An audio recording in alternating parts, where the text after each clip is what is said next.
My name is Jeff Haber, and I was one of the cameramen for the live shoot of Paranormal Valley. My name is Travis Hastings. I was also one of the cameramen for Paranormal Valley. My name is Felicita Gonzalez, or Fella for short, and I do interning here at your BGM TV, which produces the Paranormal Valley show, and I'm still learning, so I'm just picking up anything I can do, which is camera work, which is editing, and being part of the shoots, and just learning how to set things up and how exactly the shoots run. My name is Jennifer Nolan, and my role during the live investigation was to be a wrangler. The job of a wrangler was to just keep everything in line and the investigators where they should be at the time scheduled for each individual section of the show. Also, I had the job of following the camera guy around and making sure that he didn't get caught with the cord and maneuvering, giving him enough leeway and nobody's tripping over the cord. I did get scared a couple times by myself because I was psyching myself out because I actually really wanted to see something. But during when we were in the bar scene downstairs, during the second group on the first floor, the jukebox turned on and like we didn't know what to do, so we're just like me and the wrangler were just sitting there going, should we turn around or what? But that's pretty much what we saw there. All of a sudden the jukebox had just made this noise like it was flipping a CD on or something, and it was quiet all night long beforehand, and then all of a sudden the two of us just looked at each other like, okay, I didn't touch it, you didn't touch it, and those guys are over there, who did that? So that was a little freaky, but totally awesome. One of the creepy things was we left one of the rooms upstairs and we turned the fan off and then we went back into that same room and the fan was on full blast. And that kind of freaked us out. And then actually after the shoot, I went into a room upstairs to get one of the cameras and something growled at me.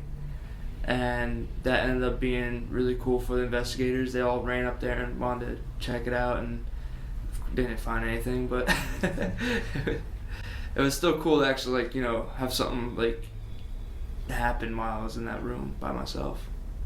Eyes play tricks on you, so I was thinking if I kept looking and kept focusing, I would just psych myself out. So I just tried to look where the lighted area of the room was, down the stairs, and I started, I was listening very intently, and I could hear this water dripping that was coming from the bathroom upstairs. Now, it was raining, so it could have been a drain or something like that, but it almost seemed that whenever they started provoking the ghost, I think at one point they started mentioning a spirit that might have been a prostitute and calling her out on that. It seemed like the water, it was like somebody turned up a faucet and was almost in response to that, and it would turn back down when things quieted down.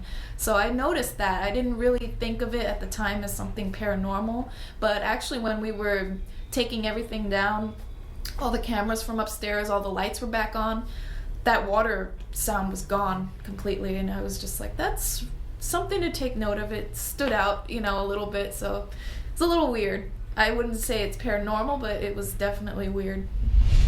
I was filming on the third floor, and that was a scary floor because we got there and we checked it out, and it was really creepy, and it was an attic and all this storage stuff, and I was told by the producer that I'd be there by myself in the dark, which thank God wasn't the case. So, shooting a live paranormal shoot was very interesting because, having Felix in my ear the whole time and not being sure if what I'm shooting is good and knowing that there's people watching it as you're shooting it, you want to make it as perfect as possible, but it's kind of nerve-wracking, especially when you're hardwired, because you're like, oh god, if I trip and fall, not only does it suck because I've tripped and fallen with a camera in my hand, but there's people watching. And yeah, so you don't want to really mess up while you're live. While doing a live shoot and stuff, I thought it was really cool because it's kind of nerve-wracking, but as soon as it sounds, it's kind of like a rush too, because you know you can't mess up. You know you have to do everything right. And then with Felix in your ear and these cool walkie-talkie wristwatch things we had, we'd be like, Travis, you gotta get there 30 seconds. You gotta get to the staircase. Do this 30 seconds. And it's just like, it was a really cool experience. I'm really glad I got to do something like it because I've always done takes and stuff, and this was just awesome. And just doing something live is really cool. It was like being on like a stage. Yeah, you know, in front of exactly. people, because you have to do it right the first time. One thing that was difficult was the cord when we went around the bar and then to the stairs. We ran out of room, and the investigators were still going, but we could no longer go, so we were trying to figure out how are we going to do this without losing something that might happen moment. So then we figured it out, and we quickly went back around the bar and then caught them, and we didn't miss anything, luckily. Well, my feelings about that place, the Blue Store restaurant, basically with the knowledge that there had been some paranormal sightings or experiences there, it kind of messes with your perception, and you kind of think, oh, maybe something's gonna happen. So I went there with the feeling that, this place is probably gonna be creepy, and sure enough, when I got there, it was pretty creepy. They had the creaky old floorboards and the old style of, the old restaurant, and it looked pretty creepy, and it was pretty chilly, and it was a rainy night, and just added the whole atmosphere, just added to the creepiness of it. So yeah, coming to it, I was just expecting that something was gonna happen. I didn't know what to expect. I never did anything like this before, and you really want to see something, like sitting there and waiting and watching and hearing things, and you don't know if any ghosts or spirits are going to be around you. I'd say try it out, and because I love this kind of stuff. I love all the spiritual and all that jazz, but if you are interested in paranormal stuff, definitely try it out and try to be a cameraman. It's not as scary as you think because you're with someone the whole time. Yeah, being a cameraman for paranormal investigations is it's totally different than anything else, because it's not only is it reality TV, but it's you're expecting something unexpected to happen. You're expecting to be freaked out, and you're expecting that whatever happens, if people run, you have to stay because you're the cameraman and that's your job. So that was the scariest thing in my mind going into it.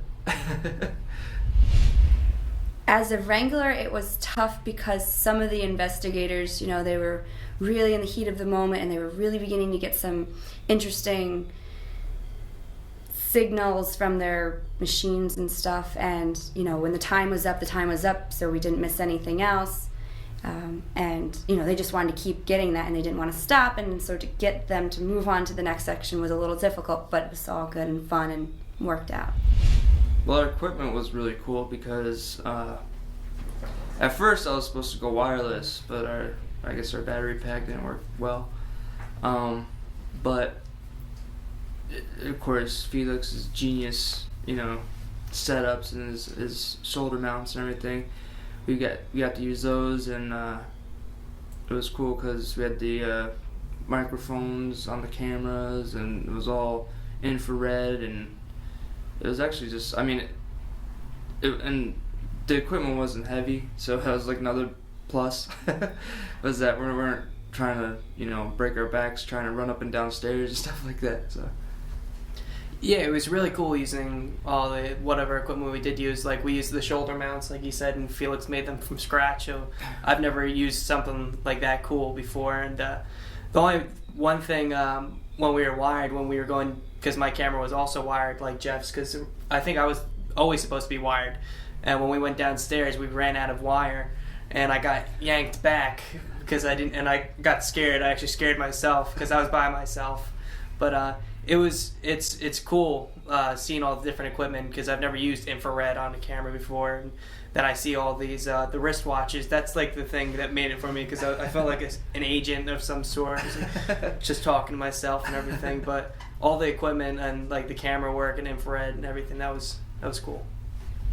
Well, working with the teams, I mean, it was really a great experience because they just seem like they're just so passionate about what they do. They're very experienced, and I really admire them, you know, going boldly where not everybody wants to go into the paranormal. And well, one of my famous, well, not my famous lines, but one of the famous lines that I got some feedback from was when we were in the basement filming, there was a bunch of paint cans everywhere. And, I couldn't hardly see anything, so I was filming John, the medium, and Ed, one of the investigators, and I accidentally kicked one of the paint cans when they were like, quiet, let's see if we can hear something. I kicked the paint can, and we all flipped out. I flipped out, I didn't even know I kicked it. And so one of the famous lines from that came, it was, oh, our cameraman kicked the bucket. So I had a couple people say that was pretty funny when they saw that. Some of my feelings in the basement are just kind of like the hair stands up on your back of your neck type deal, and you feel like somebody's behind you and you look and there's nobody there. But no, it was probably the scariest part. I don't know. The only thing funny that happened to me was something similar of us interacting with the environment. I bumped into a few chairs and almost fell over a couple times.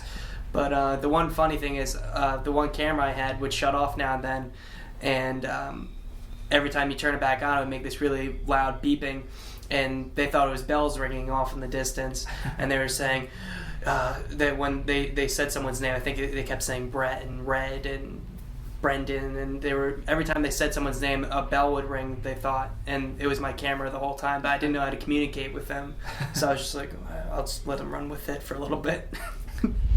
I was asked by Felix to go downstairs because I forgot the goggles, and now everybody else is upstairs, so I completely was a chicken and did not want to go down there by myself because it definitely was creepy and things I'm sure were happening down there, so I made Travis go with me.